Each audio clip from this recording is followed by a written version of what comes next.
So, do you want to start off by telling everybody your name and what is that you currently do as your hobby? Welcome everyone. My name is Vanessa, or you can call me Fee for short. And I am a content creator slash streamer, and I've been streaming for about 1.5 or no, 1.7, a year and 7 months. So it's been quite a long time, but I've been content creating for over 10 years, I would like to say. Yeah, I was gonna mention that. I spoke with some people who know you pretty well, and they were explaining to me how basically content creation became a really big part of your life, and even it's not even just on Twitch itself. Throughout the 10 years, even if you specified on one app, you basically try to have your hands on every social media in a sense, right? Yes. And Yeah, sorry, go ahead. sorry, one of the first ever kind of step you took into content creating was on an app called correct me if I'm correct me wrong, is it Smule, I believe it's pronounced? Yes, Okay. Smeel. So I have this picture I actually want to send you that I found going through basically your account, basically seeing how far you pretty much come, right? So I'm actually sending it to you right now if you want to take a look. It took me a while to scroll and I found this is one of your very first videos that actually even appeared with your face on it. You had about four before with where I think believe it was just your voice, but this is the first one you actually had your face in your actual first video. Oh wow. Yeah, and not only like again, this was one of the first apps you started with, and it really took over your life in the fact that you had over 14.7 thousand recordings on it. You had about 15,000 followers, and it basically had your account on Smule basically had a lifespan of like currently, so right now it's about 8 years old. Yeah. So Yeah, basically, I've been on that for quite some. so my real first question is, how did you first get into content creation in the first place? How was this app like your first stepping stone into it? I think it was in my late or early teenage or early 20s. Sorry, it was in my early 20s.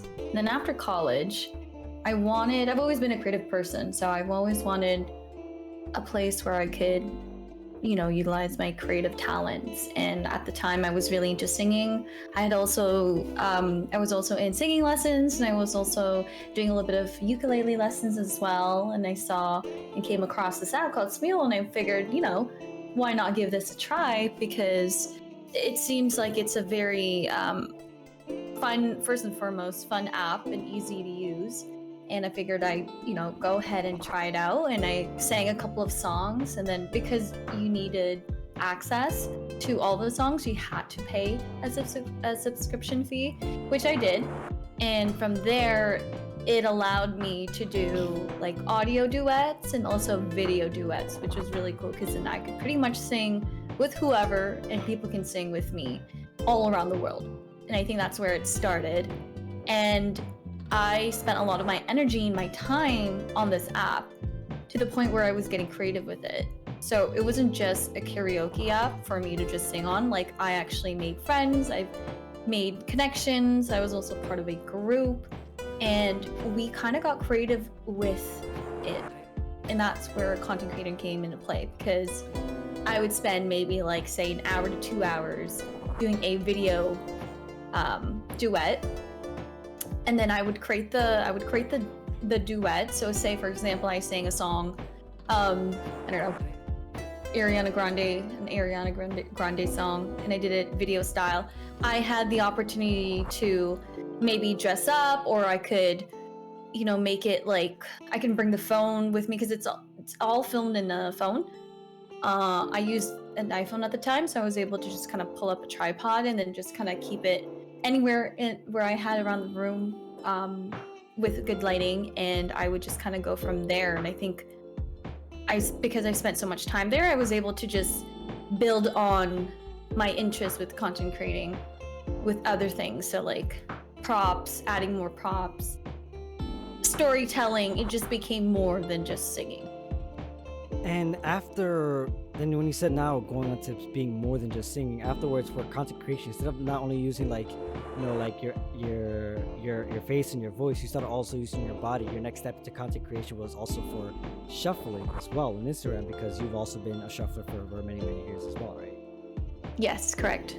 And I was told as well, like you started making content shuffling on Instagram, but unfortunately, that because you're so much into your creative mind, it couldn't actually satisfy your creativity to its full capacity, and that kind of also led more into your recent gaming PC, which allowed you to explore more on creativity with not only the socials but on Twitch itself. Yes, exactly. I felt that at the time. So I'm a multi-potential creator. So that means I like to dabble into many creative aspects of my life, but I couldn't stick to just like that one. At some points, it was like singing was like taking over, and then like dancing took over for a couple of years of my life with shuffling, and that's when I started to use Instagram. With the rise of social media, Instagram was hot at the time, and that was where I was getting more inspiration and motivation to post content because I saw others posting content, and a lot of people were going viral, and that kind of pushed me to make content with shuffling because, you know, in hopes that that one video goes viral. And I think I've always used that as like a crutch. But it got to the point where I was doing that for a few years where I didn't feel like it was going anywhere. I felt like there wasn't really much more to explore with dancing and creating videos because it wasn't like I was gonna teach. Well, I take that back. There were opportunities where I could teach shuffling and where I was able to with like within friends and family, but I never really like set a class or anything like that. And I think that I didn't really have much opportunities with shuffling because I think it wasn't really as popular at the time. And that's where I shifted from shuffling, creating content there to streaming and PC gaming and all that. Now, so far we spoke about just your actual roots of your content creation, and I want to get into it about your present time. So, what I mentioned before when I introduced you was the fact that I mentioned as a hobby, but now it's more than just a hobby. It's more of like a passion to you for content creation. So, what I wanted to ask is, what because of the fact that you're all about content, you're all about looking into like what's popular, what's going down, you're always kind of like sticking on track for it. What I wanted to ask you, your own personal opinion, is what kind of content do you think is basically lacking in the world of content creation? Lacking in the world of content creation, it's just like authenticity. I would feel like now with the rise of social media, it's just so easy to copy the latest trends. You know, it's so easy to copy what this person's doing. There's no type of originality, although it's very hard to find originality or original content or create original content. I feel like there's certain platforms that are now making it easier for people to be more authentic with their content creation, such as TikTok. I know for a fact that over the last couple of years, people are now turning into TikTok because they can just, you know, put a phone down and they can just hit record and then just talk about how they feel. And they're trying to push that type of content out. So I feel like not everybody can do that, especially on like Instagram. I feel like there's a certain type of niche or type of like perfectionism that you have to apply on Instagram. Like everything has to be perfect aesthetic wise, and if it doesn't look good or if it's not like the best photo, then it isn't seemed, you know, like it isn't seemed as a good quality piece of content. But you go on TikTok, there are people showing their true emotions. They're, you know, crying on video, or they're doing a get ready with me stream, or get ready with me type of video where they're just trying to talk to their audience or to whoever on the internet.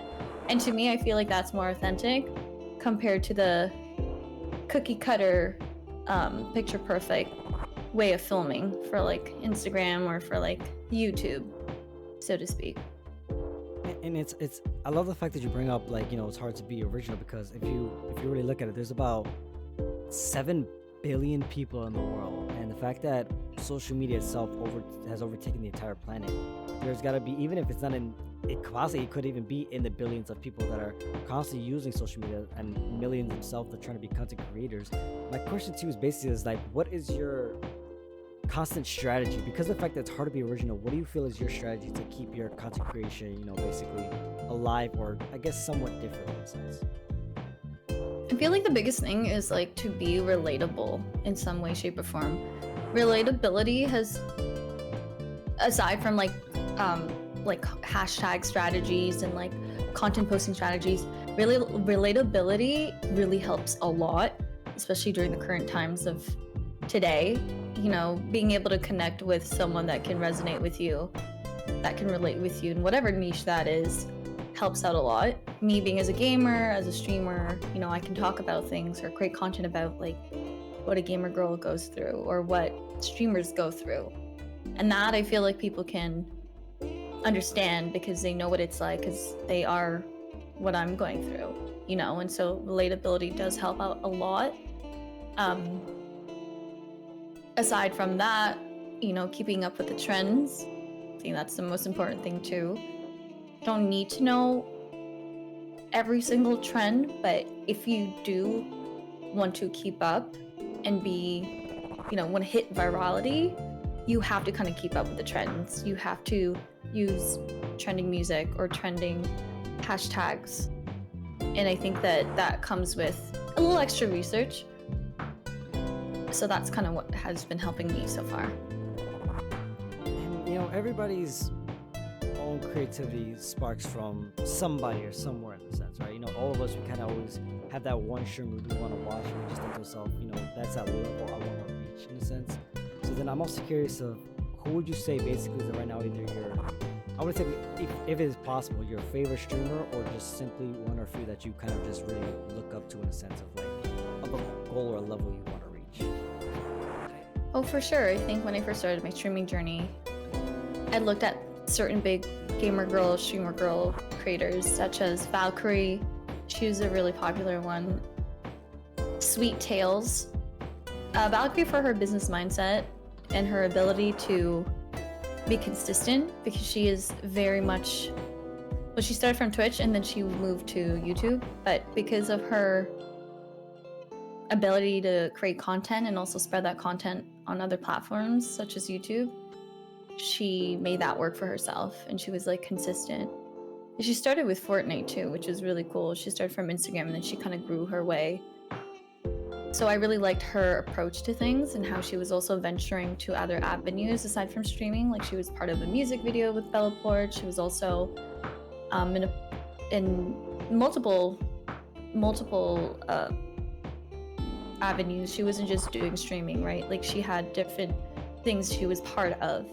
I also liked Sweet Tails because of her personality. I think I can resonate with her a lot because of the way she just speaks so openly and that she's not afraid to be who she is. You know, she's not like a typical streamer that just, you know, is very like modest. She's like the opposite. I think she's a little bit more chaotic, but that's what makes her her. I think that's why people love her too.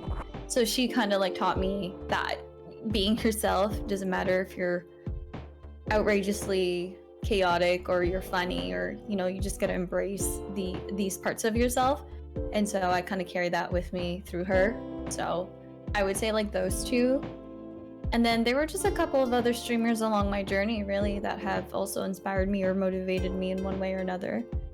I can't really name all of them, but there have been multiple people, because as you go through this journey, you meet and connect with different people. And you also try to learn from them. Well, at least I try to do. I try to learn from each streamer that I connect with and, you know, see how I can also learn from them. So.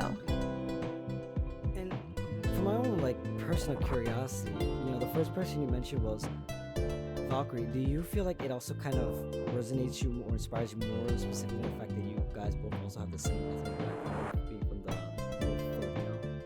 Yeah, I like that too. I think to me it was like, oh, if she can do it, you know, I can do that too. I can reach to those levels as well. And you don't need to like have a certain thing about you to be good at something. Anyone who puts in the hard work can be good at anything.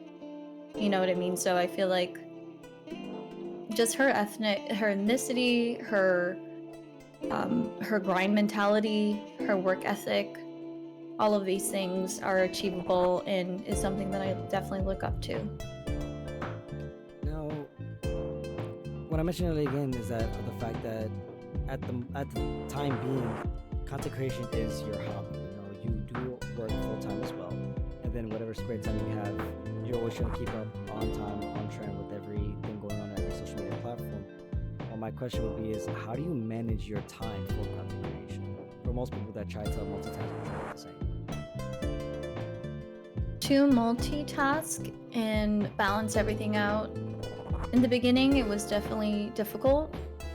I really didn't know what I was getting myself into. But then I started to love and learn each step of the way. I had to realize that having a set schedule worked out for me, knowing when I would stream. So currently I stream Tuesdays, Thursdays, and Sundays. Because I have a set schedule, that makes it easier for me to work around with.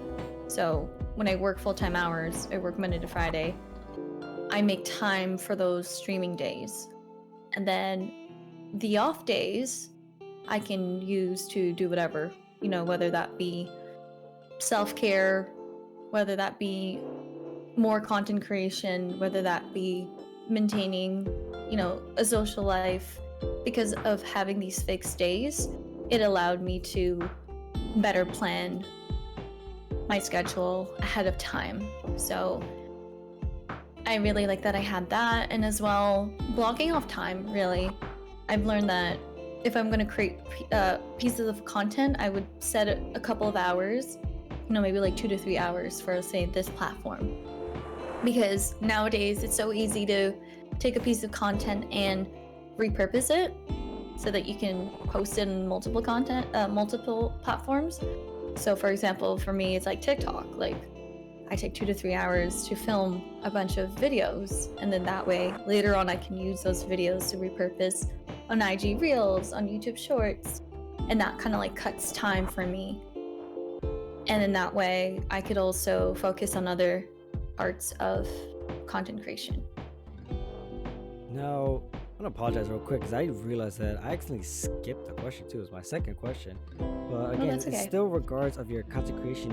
A lot of times on your days that you do stream, there are certain days as well you have specifically just for the community, or there are some streams that you kind of stick away from gaming. You like to just simply talk to your audience in a sense, and you tend to really explore more of like talking to people about conspiracy theories, or again talk about mental health, or even simply about helping other people about content creation for the fact that you've been in it for so long, over close to a decade now. What my question would be is, what topics do you feel like you can really specialize in with your content creation? My just chatting topics on mental health. Outside of streaming, with like the Discord server, running a Discord server and community, I really harp on mental health, physical health, and just my community members' overall well-being. And I feel like because we all go through mental health, it's nice to bring out that topic during streams so that we can have those challenging conversations with the community, so we can be there for each other. And even though it's just, me streaming for a couple of hours, I'm still impacting people, and I'm also allowing and creating a safe space for people to talk about these things, because maybe they don't have anyone to talk to, or they don't have anywhere to go. I feel like I've always been that type of person that has always been for the people, aside from me being a Libra and all. But I feel like as an empath, I feel for people a lot more, and I think someone could always use a streamer that can actually just sit down and get real, and just actually talk about real life things, not just about gaming, or not just about, whatever the case may be. I feel like everyone needs to have a little check-in, mental health check-in sometimes. Now, going back to when I first mentioned, like you kind of switched over to Instagram in a sense after your whole thing or after the whole thing was Smule instead of shuffling more, but you feel like it couldn't fulfill your creativity. Now, every other app, social media app, has their own way of like creating content or recording. You know how Reels have their certain edits, especially with TikTok. There are many animations and transmissions you can use. However, still to some people, it's not enough. And I know for a fact as well, both of us as content creators, there are other apps and other platforms we tend to use. So what tools do you use specifically? What other apps do you use for your content creation? I guess like the main few tools that I use that have been working a lot for me would be number one, Canva.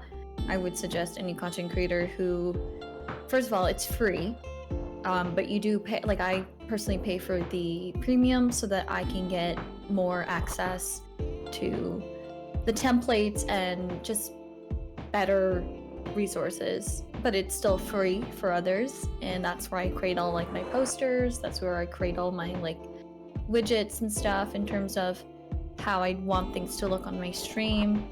So Canva is like the number one on my list. Second would be, I do have a separate software that I use if I need to use it. It's my editing software, which is Filmora. Filmora is also free, but I think right now at the moment I'm not paying for it. It's free for now. I'm not paying for it, but I use it so that I could make better professional quality videos. Majority of the time I am utilizing the editing softwares built in within the platform. So like TikTok, they've made it a lot easier now. Instagram Reel has done something similar, but I think the main one would be TikTok for me. So those three, I would say. All right. And so again, you basically use all of those whenever you're creating content for every social media. However, of course, every social media has their own. What's the best way? They have their own style. They have their own thing that catches your eyes. Like whatever you post on Instagram could not work on TikTok, and whatever you post on TikTok could not work on Instagram itself. So exactly. My question to you is, how do you go about creating content on certain or each individual platform?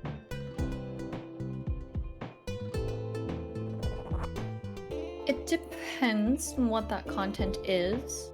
If it's something like small, something like just a trending video, say for example TikTok, and I just wanted to do a quick edit, I would just film on the app itself. Like I wouldn't film on like a separate camera or anything. I would just do it right then and there.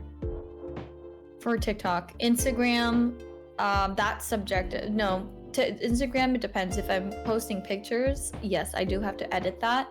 I edit it because I have a separate I'm a little bit picky. I have a certain aesthetic that I want to showcase, so I'll be a little bit more picky with the edits on Instagram. For photos, Reels with Instagram, sometimes I'll film it myself on the editing app, or I'll just use on my Filmora editing app, or I can use Instagram Reels editing. I use a little bit of everything for each individual platform. So I guess it really all depends on what exactly it is that I'm trying to create at the time. Okay. Real quick, this interview is going to get a little bit harder because Is this Bolt or Yuki? Yeah, this is Bolt. Hi, Bolt. Stop it. Oh, Sir. with the outfit too, so There's cute. matching t-shirts. Yuki's in the corner. The matching t-shirts. Yeah, that's awesome. So now, of course, there's nothing wrong with always wanting your thing to be, perfect in your own sense. Of course, what you want your content to be is what you want out there. Everyone has their own unique style. Everybody wants their way to look at their way. Because at the end of the day, even if it's hard to be original, it's still ours. So simple. Regardless of what other people kind of do the same, it's still our own way. Now, Exactly. to other people who are, as well as other content creators and are just having the hard time of like putting themselves out there on social media, having the hard time putting on social media or other brands they want to reach out to. How do you basically? Are there any techniques or any things you do in particular to kind of like self-promote yourself on other social medias, or for other brands that are looking to basically work with you, or vice versa, brands you're hoping to work with as well? Yeah, for sure. I feel like, we're not going to always have companies or sponsorships be reached out to us. So we have to put in the effort to showcase ourselves. And number one thing for sure is like having a media kit. I would recommend having one if you don't have one, but it's just basically your digital resume. And it's easy to create. There's so many templates out there. If you wanted to use Canva, which I mentioned before, it was a tool, my number one tool that I use, right? Canva, they do have a media kit template you can use if you need ideas, but it's basically showcasing like a little bit about what you are, what you do, and then like your stats, so your social media platform stats, how much impressions you get, how many followers you have, engagement, and all that stuff. Media kits are really great because if a company or a sponsorship does reach out to you, and then they ask you what your rates are, or what offer, or like what services you provide, you can kind of just send them that media kit and be like, hey, this is my rate in my media kit. This is what I offer. This is what I can create and what I can do for you. And then that way you guys can decide on what type of content, whatever content the brand needs or whatever the company needs. So definitely number one to get a media kit, but also something very small, but surprisingly not many people know or remember, is to have a business email. So I feel like people have emails, but they're just like their personal emails, it's like hotjohn92@hotmail.com. Maybe have like a professional email that has like your main handle, social media handle, and then like posting that on each of your social media bios, because how will they reach out to you? How will brands reach out to you if you don't have an email to be reached out at? You know what I mean? So it's like you putting a type of professional contact, like your email, would benefit you, so that they don't just have to directly DM you. I feel like that's a little bit more professional. So try to have your email in every social media bio, so it's easily accessible. And then with that, they reach out to you, you can send them your media kit, and then with media kit, you can go on from there as to what they need from you. So, yeah. Now, for my final question, you've kind of been dabbling around it in a sense, of course, by explaining what people could do. Now, just plain and simple, straightforward. My last question would be is, what kind of advice would you tell to new and or small streamers on either Twitch itself or just content creation in general? Advice. I would definitely say to be consistent. As cliche as that sounds, consistency will take you there. Will take you to where you want to be. And setting goals, really, along the way, because I feel like it's so easy to just say, oh, I'm going to do this, I'm going to do that, but not implement these goals. And if you don't reach those goals, then what happens? It's so easily to fall off track. And then with these goals, you have to meet that with consistency. You don't have to be always you don't have to overpost, overgrind, overstream. As long as you are being consistent with the time frame of what you're comfortable with, say for example, you're posting once a day on your social media platforms, then do once a day if that's feasible for you. Right? I feel like sometimes, and I've learned this myself, I've learned it the hard way, where we say yes to so many things, or we have visions of so many things that we want to do, that when we do add that to our plate, it gets full, and then we end up feeling disappointed because we don't meet them, because we've set these expectations for ourselves. So it's better to just be realistic with how you can meet your goals. So if you tell yourself that you're streaming once a week, start off with that, and then maybe gradually bring it up. But if you're consistent with streaming once a week, then you already won half the battle, because you told yourself that that's a goal that you would meet, and you were being consistent with that. And then you can start progressing each and every way. So if you're a small streamer, you know, find something that is more realistic for you, that can work out for you. Just because one streamer is doing it this way doesn't mean you have to follow it, because every person is busy. I mean, every person is different with their way of living and their lives, work-life balance. You know, you have to kind of figure out what works for you at the end of the day.